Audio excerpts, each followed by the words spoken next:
Washington Redskins. Give me a break. Hey, Kevin. Yes. Did you see the writer in Texas, Richard Durrett, who passed away? Did you see that? No. 38 years old. Writer for the Texas Rangers. Huh. I did not know. I didn't hear that. Yeah. ESPN. He's ESPN writer as well. How did he die? They didn't say. They say causes are not known. Wow. That's sad. He's really sad. This is how Josh starts every show. Oh, we're live again. When do we go live again? No, we're live now. It's like we're gonna start right now. Sorry, everyone. Now we're gonna have to redo this all over again. This is the 1 o'clock show starting promptly at 1:23. So. Yeah. Early for us, yeah. All right. Josh Buzzkill Reimer. Oh. It's really not hockey without starting the buzz late. So right. And you guys see the new icon? We can now draw on each other during the hangout. Let's not do that. Is my microphone muted or something? I just said this. Josh just wasn't paying attention earlier. I have my head. You've learned this by now about Josh. There's moments when he just doesn't pay attention at all. Yeah, I took the intro. I took a phone call. Like on the intro. Yes. Let's start the show. Ready? Here we go. Yes. Smiles, everyone. June 18th, Wednesday. Okay. Hello, Hockey World. It is Wednesday, June 18th, 2014. I'm Michael Agello. I'm Kevin Allen. I'm Josh Rimmer. And I am Eklund, and you are watching the Hockey Buzzcast on HockeyBuzz.com, and that is right. We started. So if we really want to thank the 155 people who've come back to the second version of this podcast today so far, and more join, we really appreciate it. It's crazy. We're already at, we're at, what is it already, Wednesday?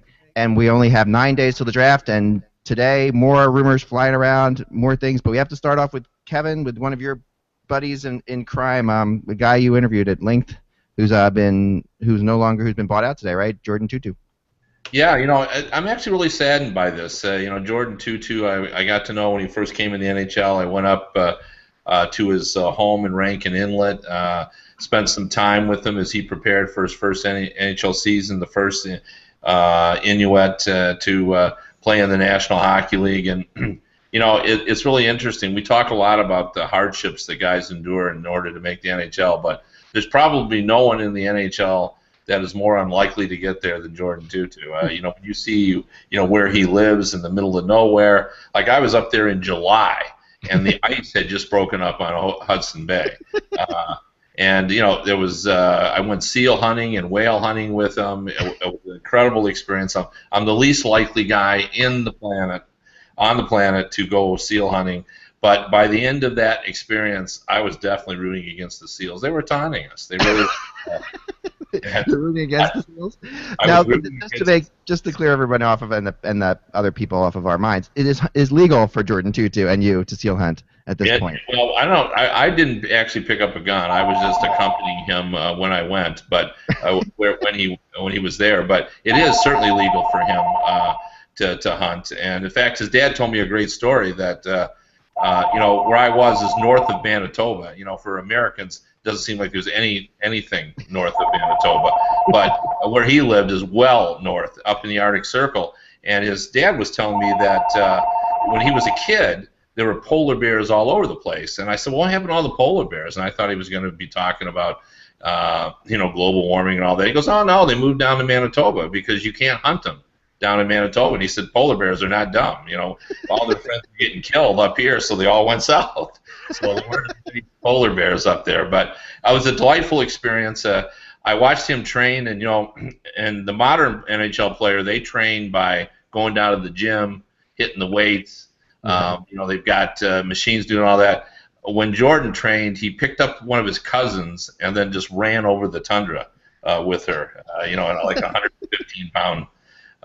Cousin that he just carried over the tundra. Physically picked her up, you're saying? Physically. Yeah, he really did. He just put her on his back, and then he also got, it was, he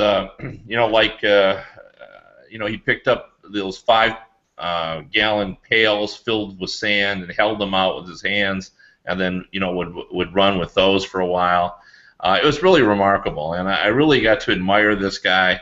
Obviously he did not have a bunch of great teams to play for when he was a kid, and yet somehow he reached the level that allowed him to play in the National Hockey League. And then, he actually established himself as a pretty good role player with the Nashville Predators. He ended up in Detroit, and they gave him a big contract. They really thought he was going to help. But the problem I saw in Detroit is if you're going to have one Jordan Tootoo, he has to play on a line with other players like himself.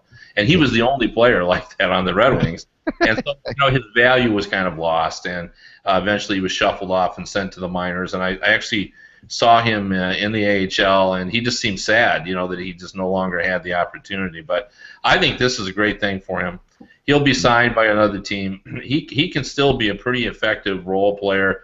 He plays at 100 miles an hour all the time. He's very effective at what he does, and I think he could. I mean, he would be good on a contending team who just, if you wanted a guy who created energy for the team and was certainly happy to play a checking role, better offensively than you think, big shot. So I think he'll get signed. Oh yeah, and the great thing about him, I mean, he was obviously such a popular player in Nashville too, and the whole choo-choo train whistles they sold, and I mean I love things like that. That's the kind of stuff that hockey doesn't have enough of that, like the Rats, Josh, and things like that we talked about before. Is he not the most popular player in Nashville history? I mean, he's got to be. He's got to be. Yeah, I mean, they've had some good players there. Korea was there for a cup of coffee, and Peter Forsberg, and they've had some good players, but I don't think anyone had a popularity that was higher than his. No, and it was perfect. It was perfect for the team, perfect for the time for the team. They had a guy who was just really kind of embraced by the community, and his style was that hardworking, and it made me think immediately of Washington and Barry Trotz, and like you said, what a good contender type player this would be. I mean, that to me would make some sense. Yeah, well, I mean, and I think you look around the landscape, and certainly also like if you're a team that's still trying to establish a fan base, and again, I'm going to start with the Florida Panthers, because they're still trying to do that, but wouldn't he be a good player for the Panthers? I mean, I think he'd be popular wherever he went, but our good friends out, the Coyotes out in Arizona, there would be a good fit there. I think there's still plenty of room. I think out in Calgary, Brian Burke, he doesn't fit the big part of what Brian Burke wants to do out there, but he certainly he's going to play the style of play that Brian Burke likes. Yeah, that's for sure. I wonder if, and then of course a lot of people have already emailing me today and texting me and tweeting me and all the other things they can do to me about the fact that will Nashville bring him back? Would you think the Preds? Do you think the Preds would bring him back, Kev?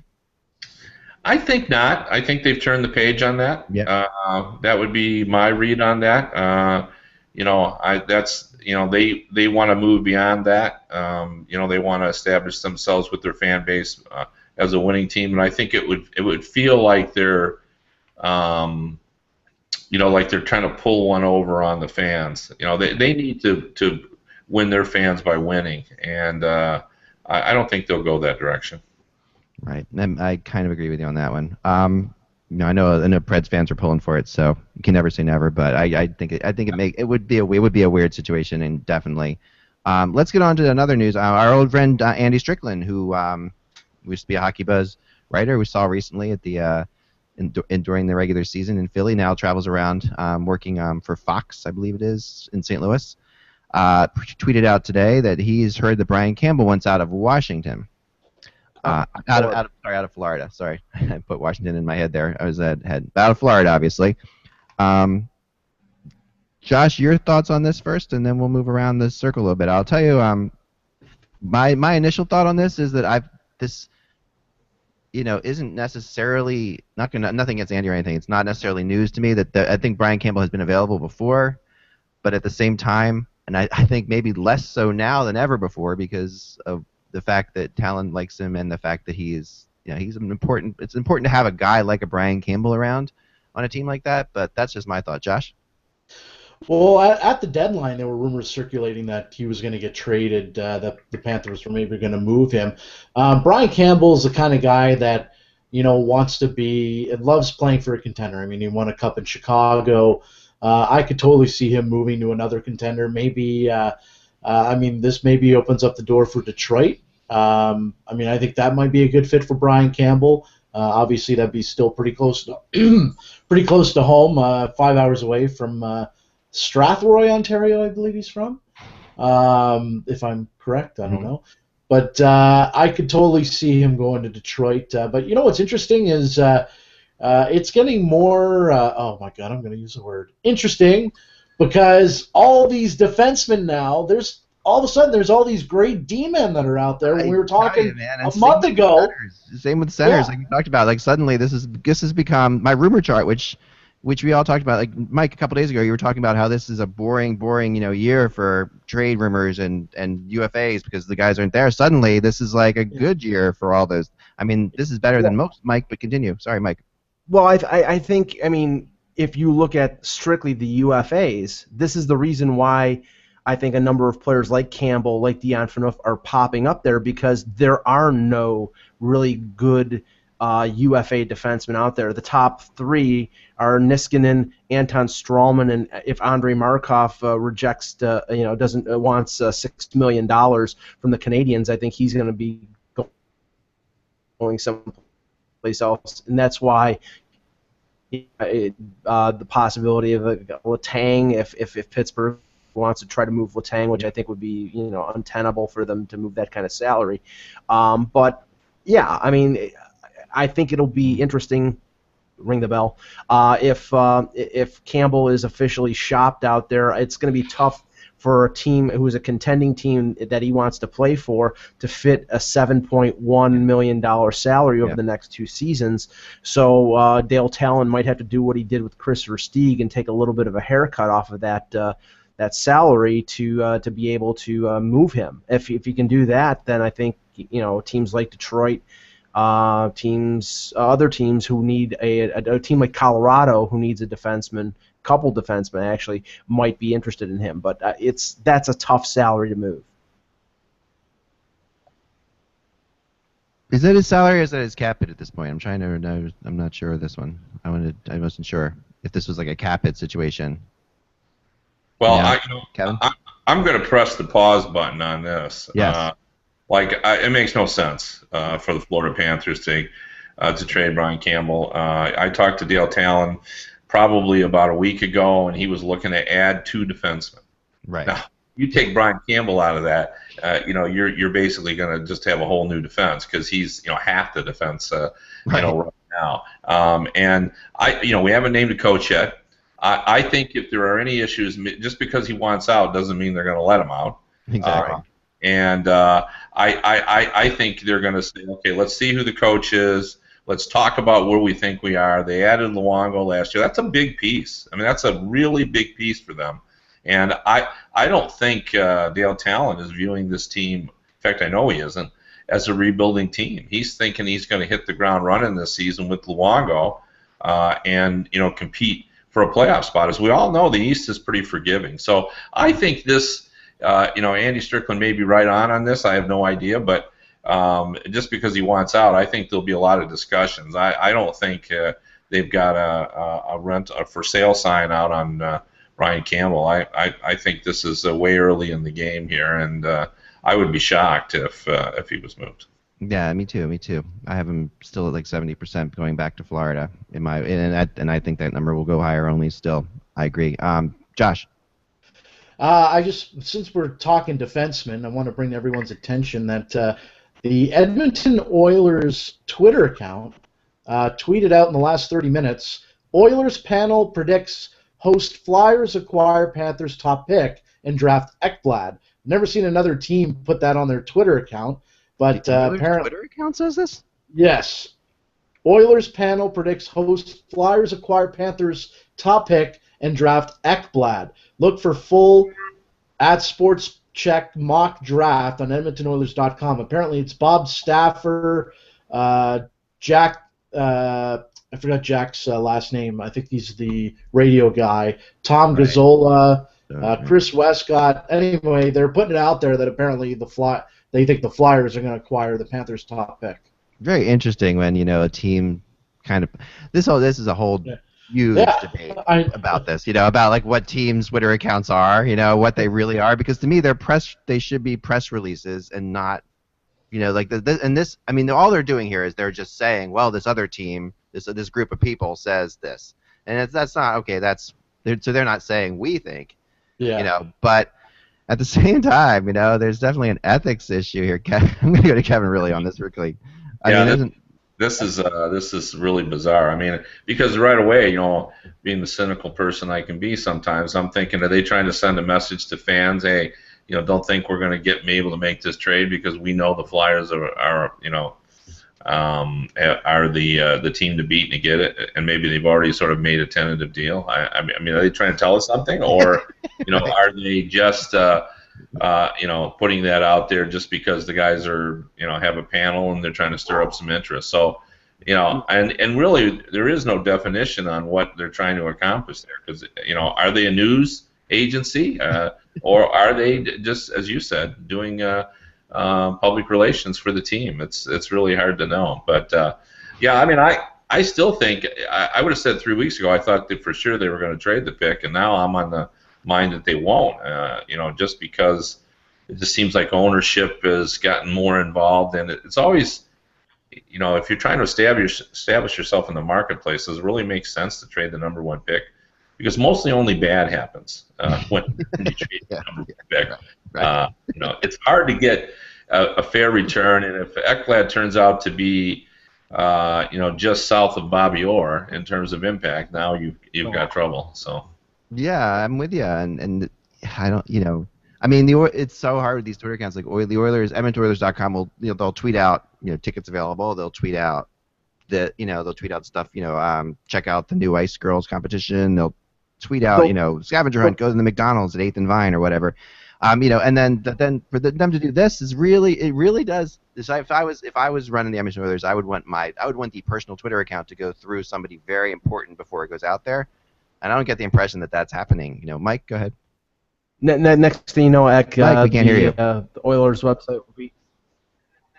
There. You can't hear me? You were coming in and out for a second there. It's sort of a bad connection. Yep. Now we can't. So sorry. We'll come back to you, Mike. Maybe. I got more. Go over to Josh for a second. Mac T apparently was at this panel discussion, mock draft thing, and they were talking to him, and he said that dialogue's been heating up over the last 3 or 4 days, but there isn't a clear number 1 this draft. I disagree. Yeah. So McTavish was on this panel was at this panel? Was at this panel, I guess, before they did their mock draft, and he said there isn't a clear number 1 this draft. We're going to get a very good defenseman or a very good center. Right. Yeah. All right, Mike, we have you back. Can you hear me now? Yep, we got you. What are your thoughts? Sorry. No, I was going to say the next thing you know, the Edmonton Oilers website will be posting want ads for defensemen because that's what the team really needs. I don't think that the team websites in and of themselves should be, propagating rumors about trades with other teams. I know that some in the past. I mean, that's one of the things. Now, not to say that they won't in the future, but they haven't in the past. Maybe they're trying to get followers. I mean, the LA Kings have the guy that does the Kings thing is pretty witty and can be funny. Sometimes he goes a little over the edge, but maybe the Oilers are just trying to get followers. I agree, but that is LA too, and LA and Edmonton are 2 different animals. Yes. When it comes to that kind of thing, in my mind, like we've seen it. We just talked about this earlier. We got a new great new Capitals writer, and it's hard to get writers that are specific to specific cities. So Edmonton's another situation. Well, let's just talk about. Okay, Kevin, you don't think they're going to trade the first pick overall at this point? Is your mindset? Well, I mean, my impression is they're exploring it, and if they had an offer they can't refuse, I think they'll do it. But yeah, I think they're. They come back to what I just said, is that a lot of bad things can happen when you trade the number 1 pick. And it can be a public relations disaster, and they're not established enough. Like, if you're the Boston Bruins, you can get away with trading the number 1 pick. or the Toronto Maple Leafs. You'll take some grief, but it's not going to impact your fan base. But in Florida, it could have a negative impact. So I think they have to be real careful. But the argument for trading it is the one McTavish made. Not that I think Ekblad is number one, but if they traded just to the Edmonton Oilers and they got a Gagne back, and they're still going to get a high pick, that player they're going to get at that Edmonton Oilers spot is going to be a really good player as well. So there's certainly some logic to trading it. If just because I don't think the difference between the first pick and the second pick or the third pick or even the fourth pick is that great. Yeah, and that's good, Mike.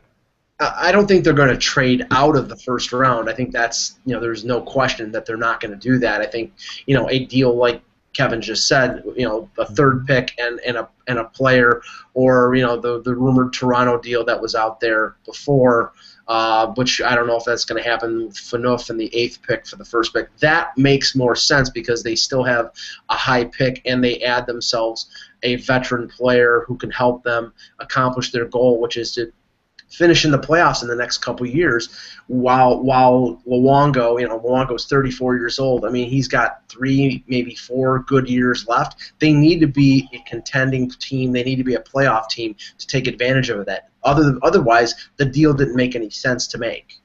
Yeah, I mean, but I think the risk of the Phaneuf deal is far greater than if you just trade to Edmonton and get that third pick. You're getting out of the 8th. You're getting out that top 4. Plus Phaneuf, Phaneuf, to me, you're not sure what you have with him. I mean, you really don't. I mean, he's an established player, but you just don't really know how he's going to come in there and fit and play.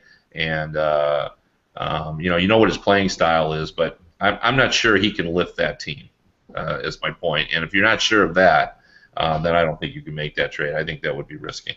Yeah, I mean, the one thing that throws my radar up on this is that this draft is in Philadelphia, and and knowing Philadelphia the way I do, and knowing Ed Snyder the way I do, they are going to try to do something crazy. I don't think there's any question in my mind that they will attempt something like this. Like they will attempt to get the first pick, or they will attempt to get. I mean, obviously Ekblad would be a great fit for them, right? So they would attempt that. And they might give up too much to do it, too. And I think teams are going to be talking to the Flyers, trying to get them to do something big because of this. I think teams will go the opposite way. Teams know the Flyers are likely to make a splash if they can, whenever they can. And in this situation, having the spotlight on them as well, I don't think there's any question that they're going to try to do something big. I mean, they've made some big trades at the draft before. The Chris Pronger trade was at the draft. Right. This is not out of the realm of possibility for them to try to do this. What it would take to get that pick from Florida from the Flyers, whether it's like Braden Shen and Luke Shen and right. John, who knows? Should Couturier finally be traded? We've heard his name the last 3 years. 2 years. For the first time, yes. I mean, the people who were big Couturier fans are not necessarily around as much as they were. So. But that kind of trade is exactly the kind of trade that gets you in trouble. I mean, suppose it's Braden Shen and Luke Shen, right. First round pick. That's the kind of trade that historically has been disastrous. I mean, Luke Shen has been a disappointment. You still don't know where you are with Braden Shen. You really don't know what kind of player he is as well. And he's an RFA, and he's probably coming off a 20-goal season. He's probably going to make anywhere close, probably $3 million on a bridge deal. So, yeah. So I just think that I don't see a good fit for Philadelphia. They're too far down in the first round. And I don't see any player on that roster that I say, you got to have him. I mean, they're good players. I'm not saying that they are, but you just don't know. It's not the kind of deal. When you got the number 1 pick, that's a home run. That's a grand slam. You got to get a fair return. Well, I agree. To follow up on your theory about Philadelphia making a big splash at the Wells Fargo next week, and you've mentioned it in the last couple of blogs of Philadelphia possibly having interest in Phaneuf. It doesn't have to be a splash in terms of a draft pick. It could be a splash in terms of a big deal. And if if that's the case, and I'm not in favor of them making that trade for Phaneuf, but I have definitely heard interest. What will be really interesting from Philadelphia's perspective is the hope here from people I talk to is that the Hextall era has begun in earnest, and that with Hextall you have an ex-player, but you have a guy who also was part of building a Stanley Cup champion in LA, and perhaps they will let him be a little bit more and do what he wants to do a little bit more than they have in the past. Or not that Holmgren wasn't the deciding guy, he was, but there was definitely some big stamps from above on some of the things that happened in terms of like Lecavalier, for example. So I think, and Brizgalov, but I think that here you could see, perhaps, that Phaneuf trade to me is like an old era trade for the Flyers, and I don't know whether or not they do that or not. But that, we'll see. I mean, I have heard it's interesting. It's possible. I mean, Josh, go ahead. The intriguing thing for me with the Flyers is, and I changed interesting. I did intriguing instead of interesting. But anyway, in years past, we'd hear Paul Holmgren talk to the media and tell them they're not going to do this and they're not going to do that, and it was like, yeah, right. We haven't heard anything at all from Ron Hextall. I mean, at least I haven't heard anything about his plans for the offseason or anything. Actually, it's not true. He did have a talk. He did talk to the media the other day and was really open about the whole thing and said he didn't think he'd be able to get anything big done. That was what. That was a different thing in and of itself for the Flyers to say. But it wasn't blown up like whenever Holmgren would say something, it'd be everywhere because everyone knew when he said something wasn't going to happen. There was probably a pretty good chance it was going to happen. Yeah, possibly. I mean, I do agree with you. Let's move on to one more free agent before we get onto the wheel, which I forgot to spin yesterday, which was just I was so ticked off at the end of the show I can't even begin to tell you. I'm like, all right, we're done, and I turned around and there was the wheel. So, all right, we're gonna spin the wheel today. All right, so let's talk about. I want to talk a little about Jussi Jokinen because this is a guy who it's sort of been baffling. I mean, here's a guy he was on waivers not too long ago, right? But here he is. He had a good playoff. He had a good run. He's shown ability to score in clutch situations. Pittsburgh would like to sign him, but he also could get a little bit of a raise. Kevin, your thoughts on Jussi Jokinen?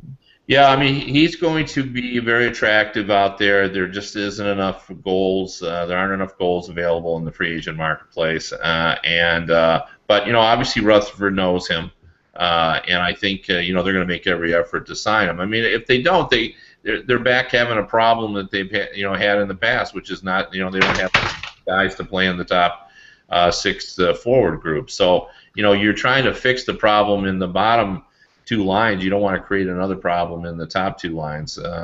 So I think they're going to make a pretty strong effort and to get him signed. And if they don't, I mean, boy, just pretty much everyone's an option for him. I mean, he's like the Ottawa Senators. Didn't get Hemsky signed. He would be a nice fit there. Nashville Predators are looking for offense. He's a guy that won't break the bank. It'd be a good fit there. There's, he'll have a lot of options when he gets out there. And because he's not the $7 million guy, the $6 million guy, and he's offense, that just gives him more teams. When there's a $6 and $7 million guy, there's so many teams that have salary cap issues that not many can be in on him, but everybody could be in on Jokinen. You kind of pick where he wants to go a little bit. Josh? I could see him actually maybe even going to the New York Islanders if he's willing to go there. I know the Islanders probably would be interested in him, and if I'm not mistaken, he scored a lot of big goals in Nassau Coliseum and played well in Long Island. So I can definitely see him wearing Islanders uniform, and we all know Garth Snow is going to do his best to bring in some good players for his team since he traded away his 2015 draft pick. You got to think that he's going to be making a lot more moves down the road here, possibly even at the draft. Well, there's two things, right? I mean, if he's signing with the Islanders, it's probably because he's getting $5 or more million dollars. Like in Pittsburgh just said, forget it, we're not going to do that, and the Islanders are willing to overpay him. But if he picks where he's going to go, he's not going to go to the Islanders in all likelihood. I've heard Montreal and Columbus and Florida again, as another team, as another possibility if this all would open up for him. Does anyone want to go to the Islanders? Because it seems like nobody does right now. No, they'll have to overpay. But they're suddenly going to become more attractive when they move to the new arena. Now you're downtown. Now your lifestyle is different. You're going to a single guy moving in who can live in Manhattan. They'll be more attractive. And Brooklyn's a hip place to be too. I mean, that's a really hip. That's got its own thing going on. I've spent a lot of time in Brooklyn recording and stuff like that. And Brooklyn has a really good scene, young scene, and hipsters and everything. And it's Jay-Z. Yeah, it's definitely different. It's not cheesy at all. It's very it's too hip for me. Put it that way. No, I meant Jay-Z. Jay-Z, he was saying Jay-Z. Yeah, Jay-Z. Yeah, we know. Beyonce. Yeah, we went to McDonald's the other day, Jay-Z and I, and shared a Happy Meal. But no, no, not quite. I think it's ironic though that the general manager who ate 1/3 of his salary and traded Jokinen for a 7th-round pick is now the GM in Pittsburgh and has to make this negotiation with him, which would lead me to believe that he probably doesn't value him as much, but he played really well with Pittsburgh since that trade, and I mean he showed his value. So, they have cap problems. I don't see him being able to re-sign in Pittsburgh, which would maybe Columbus makes a lot of sense with Jarmo Kekalainen as the general manager, that Finnish connection, but we'll see. Yeah, there's definitely. I mean, but yeah, he's done one thing in Pittsburgh that no one else has been able to do, which is score clutch goals in the playoffs. I mean, and if I'm Pittsburgh, I'm keeping that. I'm holding on to that. I mean, that's something that they need in a big, big way. I mean, so that's all right. So it's time to spin the wheel today. Let's do it. All right. So I've got teams on here. How this works is what we're gonna do is I've got 2 teams on here. One from each conference for the most part, except of course there's an uneven number. So there's one with 2 from the East. But as I go through this, whatever team comes up is the team we will be discussing on the 2 teams we will be discussing on tomorrow's podcast. Sort of doing a little bit of a, and we'll talk about rumors as well, but sort of a focus on these teams. Here we go. Ready? This is exciting. I know. I went on Craigslist to get this carnival wheel, guys. So enjoy this moment. Here we go. Wheel. It's gonna fall over. All right, we have Chicago and Columbus. So the Blackhawks and the Blue Jackets will be discussed tomorrow. We'll talk about those 2 teams, and 2 very interesting teams they are. So I will we'll do a little bit of homework on them as best I can and see where they could be heading in different directions they could be going. I got one of them covered pretty good. Yeah, you're a Columbus guy for sure, so that's not bad. That's good. Josh, any other quick hit news for today before we end the show? Ooh, news. Apparently Dan Bylsma's in Vancouver today meeting with the Canucks, but here it's beautiful this time of year. Yeah, I'm sure it is. But I mean, it's the biggest kept secret is they're interested in Willie Desjardins or Desjardins. I've heard it many different ways. However, they have not spoken yet. Obviously, Texas won yesterday, so now the door is open. Also, Ulf Samuelsson was given permission to talk with both Carolina and Pittsburgh, and someone even told me maybe Vancouver's going to talk to him as well. Dan Bylsma, I've been told, is not in the running for the Panthers job anymore. I don't know how much truth there is to that, but I have 2 people telling me that he's out. And rumor is that Talon's narrowed it down to 3 people out of the 6 he originally had. Ron Wilson, Tom Rennie, Bill Peters, Dan Bylsma, Mark Crawford, and I'm missing one other. Who am I missing? Did I say Tom Rennie? Yes, you did. I did say Tom Rennie. Shoot. There was a 6th one. Did I I say Ron Wilson? You did. I give up. I don't know. But don't worry about it. Okay, it's one of those guys. Yeah. That's a lot of people, so it's enough people to think about. A lot of people. And obviously, it's going to be interesting. I said interesting again. To see where Dan Boyle goes, and we talked about that earlier about Andy Strickland saying that. Or was it Andy? No, it was Brian Campbell. I'm going to go back to sleep, guys. I'm going to go back to sleep. See you later, Josh. It was another. No, I mean the idea now is that Boyle's looking here. Garth is looking to trade Boyle's rights again. Yes. And I believe you said that yesterday or 2 days ago. Yes, I did say that yesterday, but that's okay. That's pretty obvious when you think about it. I mean, it's one of those things. They can't sign him at this point, so you're going to try to get something for him. Right. This is out of the Garth Snow playbook. He did this with Ehrhoff 3 years ago. He got the opportunity to try to talk to him and sign him. He couldn't do it. Now he'll try to recoup the draft pick or get as close as he can to recouping the draft pick. And I know Ehrhoff signed with Buffalo, so he'll probably trade him to where he eventually goes. I don't foresee Toronto, in spite of the rumors of him having great interest in going to Toronto, trading a draft pick, because they've traded a lot of draft picks, lower picks.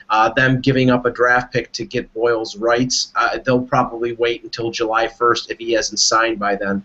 I don't see them trading a pick for him. Who is the most traded rights of all time, Kevin? Like a guy that got traded like 2 or 3 times. Michel Petit. No. I mean, you're just talking about in this type of situation? Yeah, like we've had a guy, like what was the Nashville defenseman? Hamuse, wasn't it Hamuse? Hamuse, that's it, right, yes. He was traded like 3 times at least during that 1 year. Yeah, it was unique. I'm really surprised that all the big UFA rights aren't traded. And the other thing, at this point, because it seems like an obvious thing to do, you're going to get something for him instead of nothing for him if you know you're not going to sign him. And this is the other question, Kevin. I know the answer to this, I think, but are rights traded that we just don't find out about? No. I think no. I mean, but permission has sometimes been given. Yeah. Where just for politeness. Whenever there's been a player that's been with teams for a long period of time, and he just says, "Hey, can I talk early?" But sometimes if it's mutual that they're leaving, they just said, "Yeah, go ahead and do that." But usually if there's any kind of trade, it's made public. Yeah. No. Okay. That's what I thought too. I mean, it happened a couple. I remember one of them that I can't remember. It was a Flyer one too. That was the LA. I heard was talking to one of the Flyers players and hadn't. I can't remember who it was, but it hadn't really gotten out there. But I think it was more along the lines of you said. It wasn't a trade. It was just like, okay, you can talk to him type of thing. Right. Mike. One final thing with the compliance buyout of Ville Laino, based on what the salary cap will end up being, which will be determined in the next few days apparently. The Sabres will have over $20 million in cap space to get to the cap floor. That is that's a lot. Yeah, that is a lot, and that there's some talk of them maybe. I know Tim Murray came out last week and said he would be willing to trade with teams to take on salary for the price of a draft pick. That's a possibility, and that's been out there with other teams before. Welcome to the NBA. Welcome to the NBA. I really. but the one interesting thing is some of these buyouts. Like there's been rumors that the Devils are going to compliance buyout Anton Volchenkov, who has 2 more years at $4.25 million. Volchenkov played for the Senators when Murray was there, and the Sabres, have a lot of young defensemen that I don't think they want to bring up and expose to the NHL right away. So a guy like Volchenkov, they could claim off of waivers for the $4.25 million and take a sizable chunk there towards, keeping or eliminating that cap discrepancy. I also think, as we've talked about many a time on previous podcasts, that Danny Briere could end up back in Buffalo with 1 year left in his contract, and now that Michel Therrien has been extended for 4 years, I think that he's going to likely be playing someplace else, and Buffalo might be the place. Well, they now have the opportunity to overpay Ryan Callahan. It's clear the Tampa Bay Lightning are not going to give him a $6.5 million a year contract, but they like him to stay there. But Buffalo could give him that. In fact, that's what I'm with you on that one, and I think it feels to me as if, there's no tampering or anything like that going on, but Callahan has been so firm about this number in 2 places now. You just have to wonder if he's kind of knows or thinks he can get it somewhere at this point. Could be right. Could be. We'll see. I don't know. All right, guys, that's all the time. Josh, wait, nope, sorry. I got one other thing. Quick. I want you guys to take a look at something that's pretty cool. There was a great article, OilersNation.com. They interviewed the Columbus Blue Jackets Director of Hockey Administration, and he's also a resident analytics guru, Josh Flynn.